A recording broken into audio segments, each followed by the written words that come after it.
Inside is a special released by comedian Bo Burnham to Netflix in the May of 2021, and while Bo is a comedian, calling it a comedy special doesn't quite do it justice. His last special, Make Happy, was one in a long line of tragic yet hilarious products he's put out since his time making comedy songs on YouTube 14 years ago. But this special, out of everything he's made, is very different. In fact, it's different from basically anything I've ever seen. It's dark and brooding and depressing, yet simultaneously mesmerizing.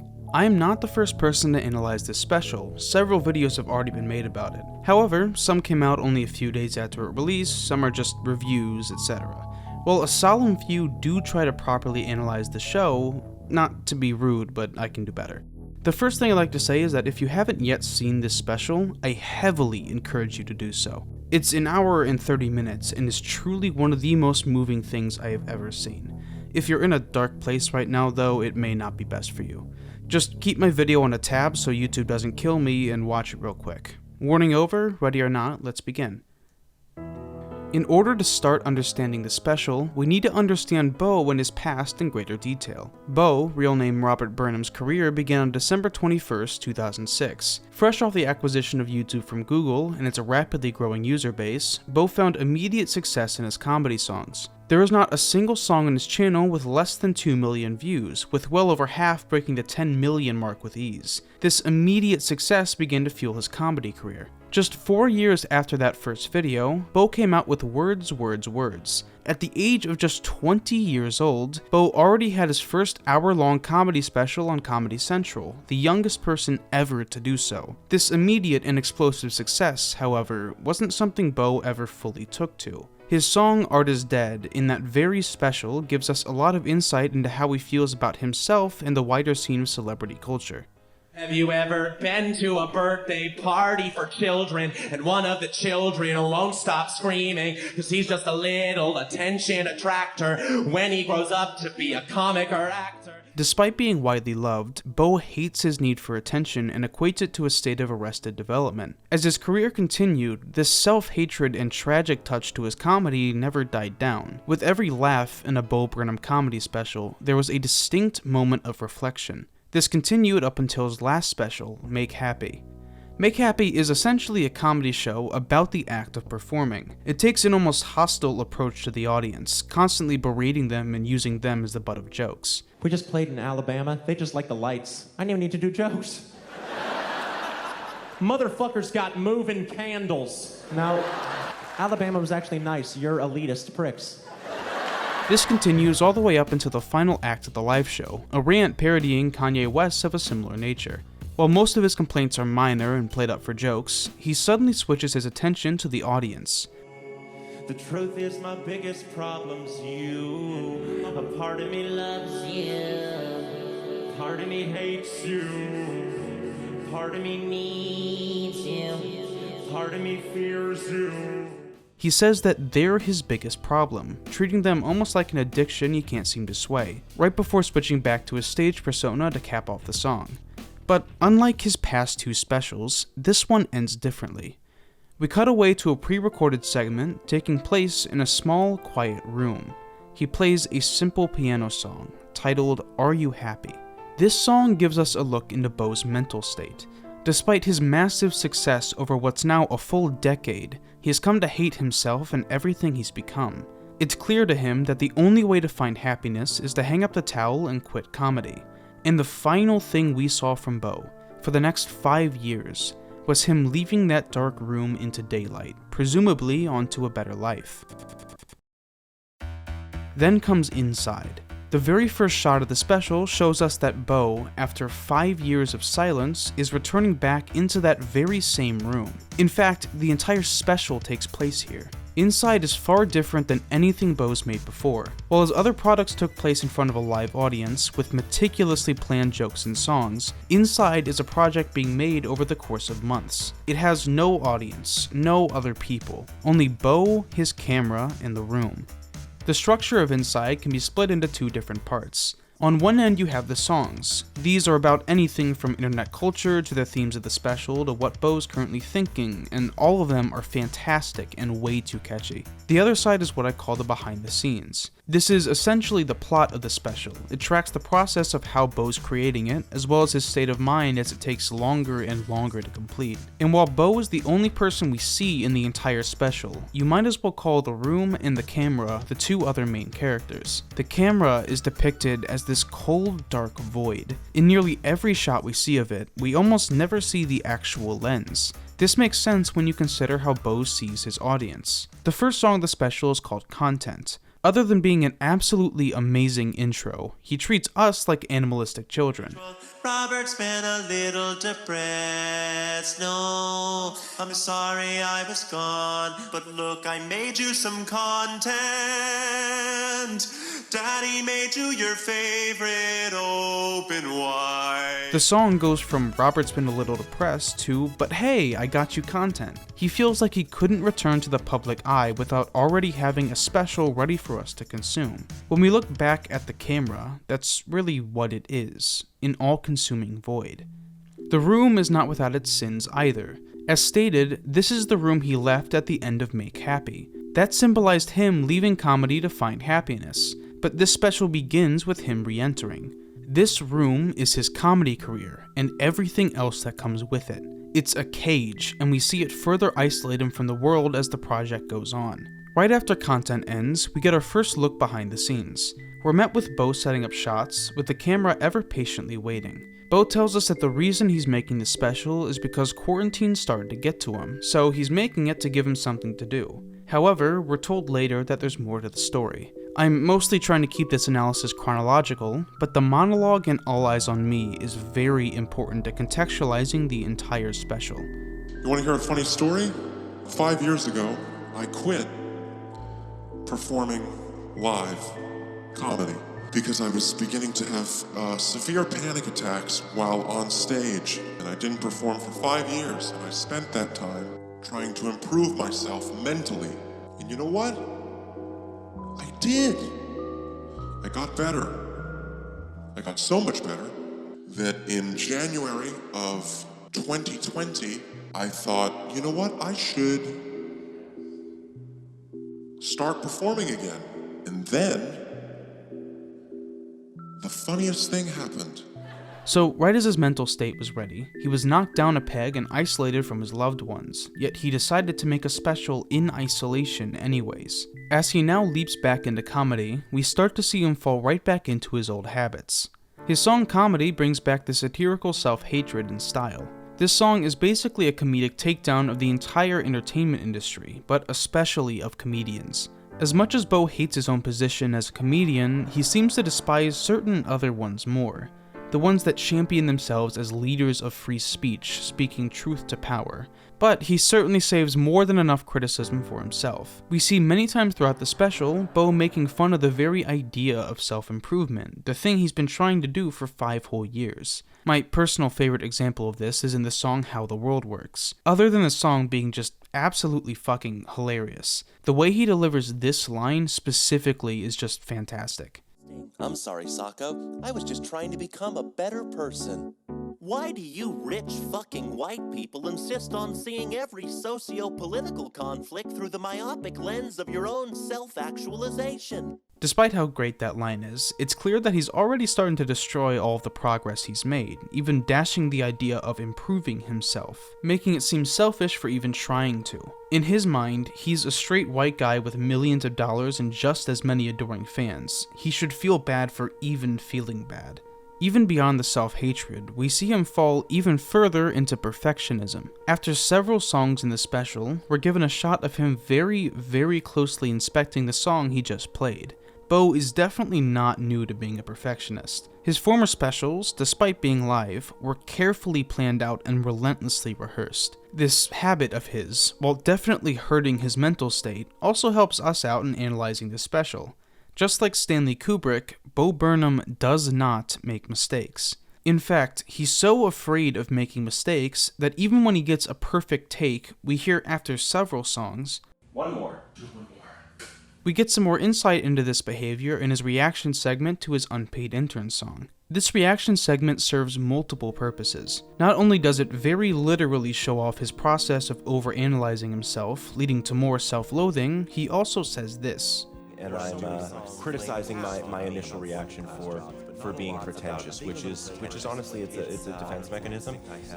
I'm so worried that criticism will be levied against me that I levied against myself before anyone else can. Afterwards, he gets so overwhelmed by all of his swarming thoughts that he shuts everything down entirely. The truth of the matter is that he's terrified of people hating what he does. It doesn't help then that this special has been made entirely in isolation, with no feedback as to whether you're doing well or not. In a live setting, you can tell by laughter, but this special is just him. He has no support, and his doubt and hatred are starting to get to him. The reaction video was the most obvious example of this, but we start to notice a theme of loops being shown off as the special goes on. Immediately after what is possibly the only unnecessary song in the special so far, just an anthem to Jeff Bezos, we're hit with another visual loop. This section puts into words what a lot of songs in the special are about: the internet. Maybe the flattening of the entire subjective human experience into a lifeless exchange of value that benefits nobody as a way of life forever. Maybe that's not good. It's obviously a very broad subject, but many of the songs display just how the internet is slowly replacing things we would otherwise do in the real world, accelerated even faster by recent events. Sexting, the song that plays next, is about the exact same thing. Rather than, actually doing it, it's become trendy to even replace the basest of human actions with online communication. By the end of the song, just like FaceTime with my mom earlier on, he's suddenly left entirely by himself the moment it's over. This theme of the internet being a second best option that leaves you empty continues the further we go. Stuck in a Room is probably my favorite song of the special. I constantly hum it to myself, but it also serves a good purpose to us here. While we were seeing literal loops just a bit earlier, the song shows us just how much of his life is being repeated through the special. As a kid on YouTube, just like now, he was stuck in a room making comedy songs. This special is continually pushing himself towards his past, something confirmed in the very next scene. We'll see this projector trick multiple times throughout the special, and while I was confused a bit on the first watch, it's pretty obvious what this is now. The projector represents what Bo is thinking about. This special is constantly reminding him of his past, and his self-loathing and his anger and his resentment keep building and building while his endless search for perfection stretches things out longer and longer. And all of his demons bring us to the midnight scene. A full 6 months have passed since he started this project, and in the next 2 minutes after the scene starts, he's going to turn 30 years old. He wanted to finish before then because the thought of him still being in this room, in the art of comedy, seemed incredibly depressing. He's far more visibly dejected than in any other scene in the special thus far. Up until this point, Inside has had the feel of a regular Bo Burnham special with a new format. But as things continue, we'll see his mental state, as well as this special, start to deteriorate. The moment it hits 12 AM, the song 30 starts to play. While a majority of the song is lamenting over the fact that he's somehow already 30, it ends like this. It's 2020 and I'm 30, I'll do another 10, 20, 30, I'll be 40 and kill myself then. The next scene is Bo seemingly clarifying to us that he doesn't want to end his own life. I just want to say for the record that I do not want to kill myself, okay? I don't want to kill myself, and I'm not going to kill myself. However, halfway through, it suddenly transitions to a projector screen. And while the first part may have been for us, the second half is him thinking to himself. He's talking himself down from taking his life. Just like in his 30 song, Stripped Down Bare, his facade is starting to strip down alongside it. We're given a short intermission to the instrumental tune of Content, then next we're met with the song Don't Wanna Know. Having been cut off entirely from his audience for 6 months now, he's desperate to know if what he's doing is worth it or even good. Yet every time he asks, he gets far too scared of the possible rejection and backs down from the question entirely. He's clearly losing confidence in both the product and himself. And then, out of absolutely nowhere, we're hit with a gaming segment for the video game Inside. Not this one, this one. Not only does the streamer Bo do a fantastic job of mimicking the boring run-of-the-mill streamer, the game is incredibly interesting. While the streamer Bo makes a lot of subtle comments, Chat saying try the door. Yeah, well, okay. I mean, I don't think it's going to be that simple, but I will.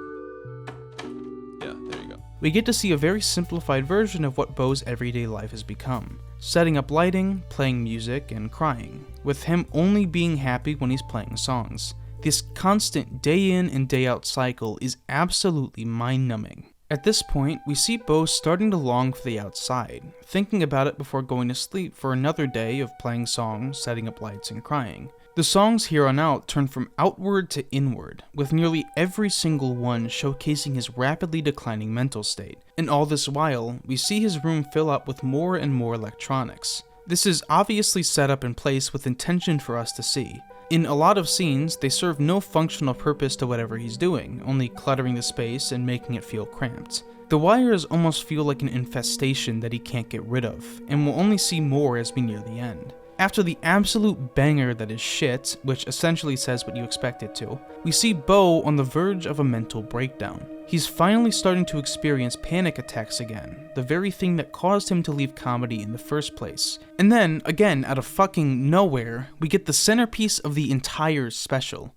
An anxious and deeply troubled Bo taps the computer, and the person that takes their hand off is completely different. It's suddenly nighttime, and we get the song of the special. Let me make this absolutely clear to all of you. This thing is not Bo Burnham. While most people refer to it as the internet, since this is essentially a carnival song, I think it's more fitting to call him the ringmaster of the internet, or the ringmaster for short. And even though we only see him for just one song, he is undoubtedly the villain of this entire special. The electronics littering the floor like tendrils or veins, nearly every song about the drawbacks and loneliness the internet brings you, that camera, the all-consuming void. The internet sucks everything up. Pain, suffering, happiness, sadness, and shits it out on the other side. It overwhelms you and takes over every single aspect of your life. And staring into this void of stimuli, it begins to suck your very soul out of you. Your emotions, your opinions, your sanity gets added to this infinitely dense black hole of nothing and everything.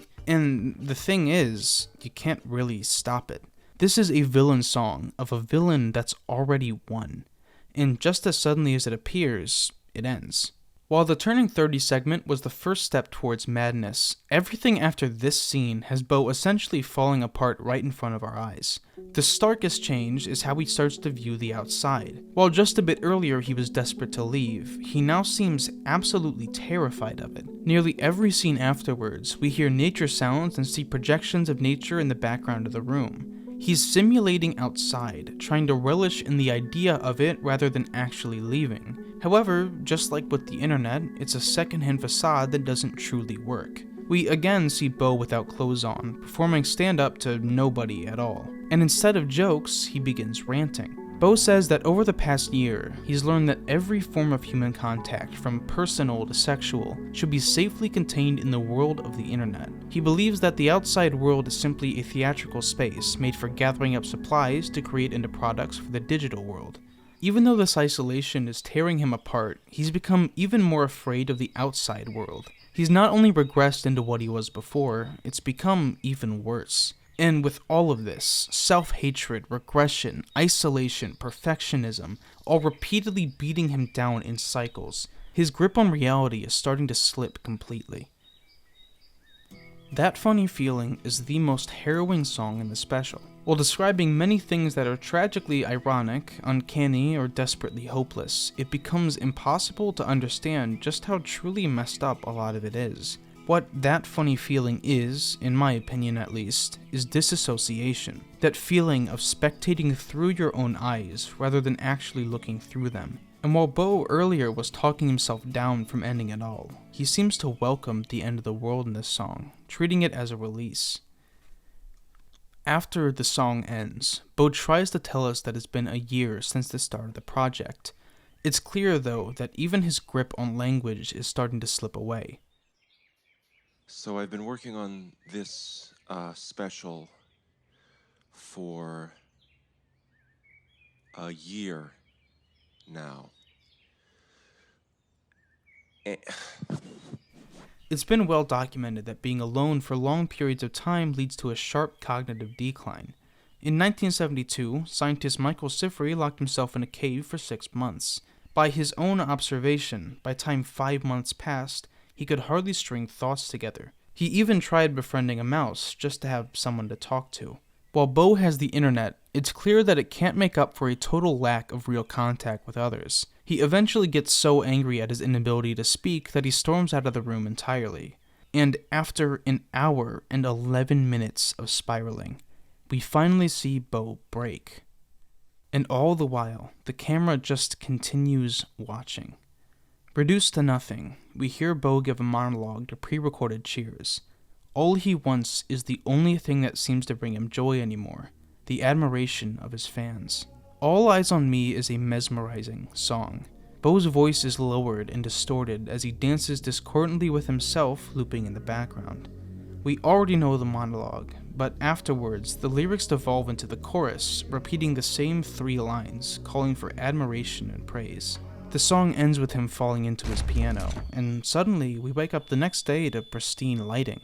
Despite just yesterday being his all-time low, we're suddenly back to a scene reminiscent of the first behind the scenes at the very beginning of the special. We see him mess with lights, create the background track we're hearing now, and most importantly, scrub over All Eyes on Me looking for mistakes.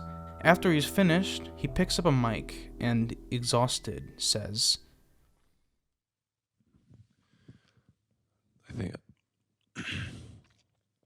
I think I'm done.